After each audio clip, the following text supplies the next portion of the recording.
Hey guys, what's up? In this video, I'm going to show you how to set up always on display in Redmi 14C device. So guys, for this, first of all, go to settings and then scroll so that we have an option of lock screen here. Just tap on lock screen and then as you see, we don't have any option of always on display here. So that's mean we have to use a third party application for this. So all you guys have to do, just go to Play Store and install this application guys, Mobiz Edge, AOD and Edge Lights.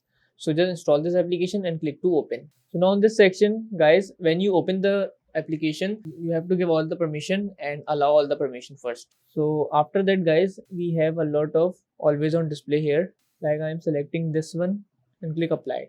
Okay, after that guys, just go back and then click to settings. Now click on always on display and make sure that it will be on always, and that's it. Now go back. By the I am using this one, right?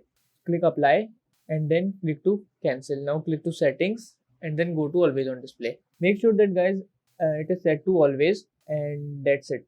So now go back and let's have a look.